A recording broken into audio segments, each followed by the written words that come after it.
So, good morning, children. From our first chapter, I have added your question answers in for chapter 1, session 2. Sorry, session 3. I have added it. Just go through it, write it in your notebook. Okay, with the question and answer I have added. Okay, as a Word document, open in your phone or in laptop and write it in your notebook. Okay, write it in your notebook, and in the last question one diagram is there, that also you have to draw with a pencil only. Don't use pen in your notebook. Okay, no need of coloring also. Yeah, you can color if you want, you can color, no problem. Okay, so draw with a pencil only. Clear?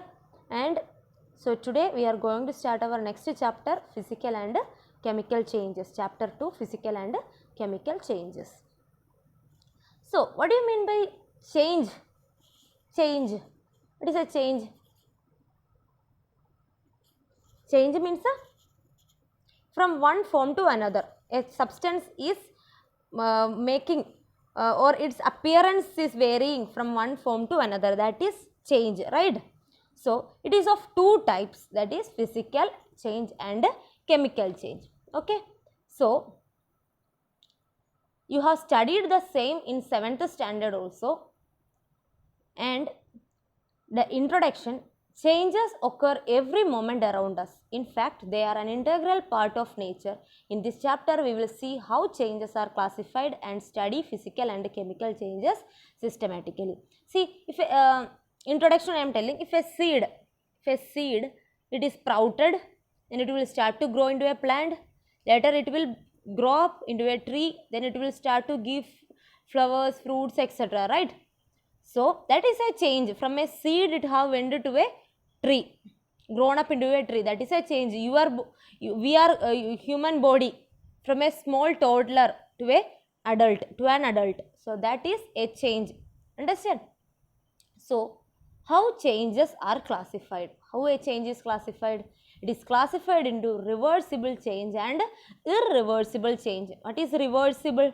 Reversible means which we can return back to the first condition, like ice to water. Water can return back to ice.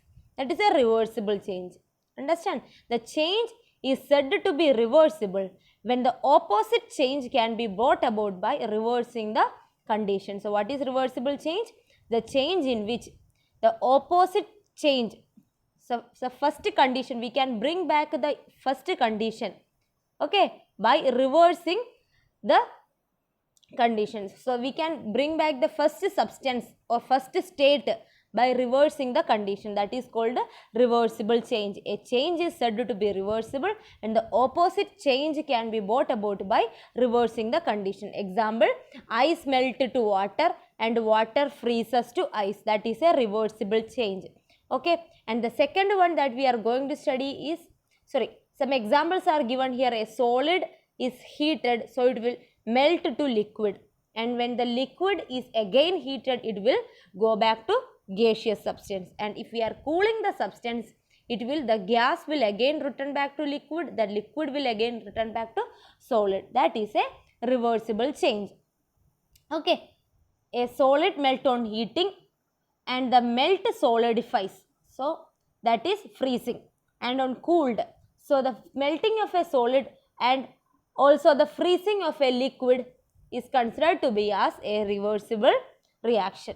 Okay, so the reversible change and irreversible change. Reversible change means the change which can be reversed by reversing the condition. That is a reversible change. Example, ice melt to water and water freezes to ice. That is a reversible change. Okay, and so are the vaporization of a liquid. How a liquid vaporizes? On being heated, and condensation of vapor. How a vapor will condense it? By cooling. Also, the heating and cooling of the coil of an electric heater when the heater is switched on and off respectively, and reverse are reversible changes. See, when we are turning on the heater, the coil will start to heat. When we switch off the heater, the coil get cooled. The substance is remaining same only, right? So that is a reversible change. Okay, then what is an irreversible change? A change is said to be irreversible when the opposite change cannot be brought about by reversing the condition. We cannot bring back the first condition by reversing. For example, milk changes to curd. We cannot bring back that curd back to milk. It is not possible. Our digestion, the food we are eating get digested. So the digested substance will not bring back to food. That is not possible. Okay. So that is a irreversible change. What is irreversible change? The change which cannot be reversed back. That is known as irreversible change. For example, sugar when heated. See, take some sugar crystal. Sugar is there in all of your house, no? Take some sugar, keep it in a vessel and heat it. First what will happen? It will melt. After some time you can see it will become black in color. So when you will cool that sugar, does it come back? When you will cool that black color substance, does it come back to that white color sugar? No. So that type of changes are known as irreversible change. Okay, similarly, milk can be changed into cottage cheese by boiling it with some lemon. So that means paneer. Okay, cottage cheese means paneer. So that paneer, can you return back to milk? Not possible. Okay, but cottage cheese or paneer cannot be changed into milk. Thus, the charring of sugar and curdling of milk are irreversible changes. And also your growth of a plant and growth of an animal is irreversible. When a seed is sprouted and grown as a tree, that tree cannot come back as a seed again. So when a toddler grown up into an adult cannot come back into a toddler. Okay, so that is the that type of changes are irreversible change. Okay. So here are some experiments to show preparation of paneer, heating of sugar and all. That all no need. See, when we are heating sugar crystal, it will start to melt and form caramel. Later it will change just to black color mass. We cannot return it back to white color sugar. So this is first experiment. Second experiment, into a glass of milk we are adding sugar. That time it will form paneer. This is also a irreversible change. And next we are going to study is periodic and non-periodic changes. What is a periodic change? The change that takes place after a fixed time interval. For example, our day and night, that is a periodic change after every 24 hours, right? Like that. Or we can say if at the morning time the sun will be there, at the evening time moon will be coming, that at the night time moon will be there. So that is a periodic change that will not be we cannot stop that also. Another example, the movement of a pendulum, clock pendulum, you know, it will be moving at a particular time interval in one particular direction. Okay, so that type of changes are known as periodic change. The changes taking place at a fixed time interval, that is known as periodic change. You may have seen a clock with a pendulum. The pendulum moves from a side to side and to and fro continuously at a fixed interval of time. The motion of pendulum is an example of periodic change. So give an example for periodic change. Movement of pendulum.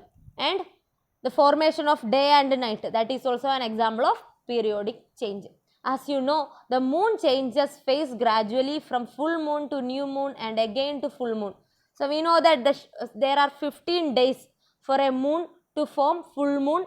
Okay, so that are the different phases of moon. So that is also a periodic change. Okay, sorry, 28 days by mistake I told. Okay, so the phases of moon are an example of periodic change. Then non-periodic changes. What is a non-periodic change? The change that does not takes place at a regular interval of change. For example, melting of ice. It will be varying according to the shape of size of the ice. If it is a small ice means it will melt very easily. If it is a big ice cube means it will not melt easily. So there is no time interval for melting of ice or boiling of water or evaporation, condensation, etc. Okay, so the change which cannot be taking place or will not be taking place at a fixed time interval is known as non-periodic change. Okay, then desirable and undesirable changes. See, some changes are useful for us, whereas some changes are not useful for us. For example, if a crow or animal or a dead remaining of any plant and animals is there on the ground, okay, or in your courtyard or anywhere, if it is there, if a bird died, and after some time, what you will feel, a foul smell will be coming. That is a change, right? From a dead remaining or the food waste, a bad foul smell is coming. That is a change. So that type of changes are not useful for us. No need. That is undesirable.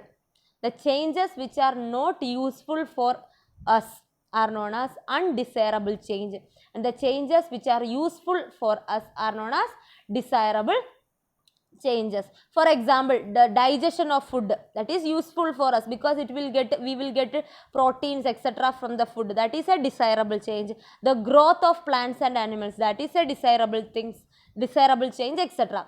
Cooking is a desirable change etc. But the spoiling of food materials, then the formation of rust on iron etc. are undesirable changes. That means the changes which are not useful for human beings or another living beings and non-living things are known as undesirable changes. Okay.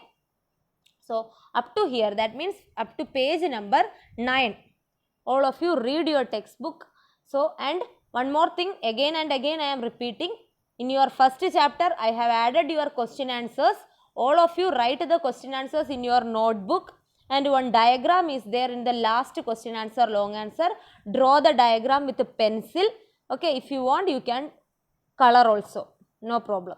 Okay, so do it as your homework. When the school will reopen, I will ask you to submit your notebook. Okay, so thank you all of you. Take care.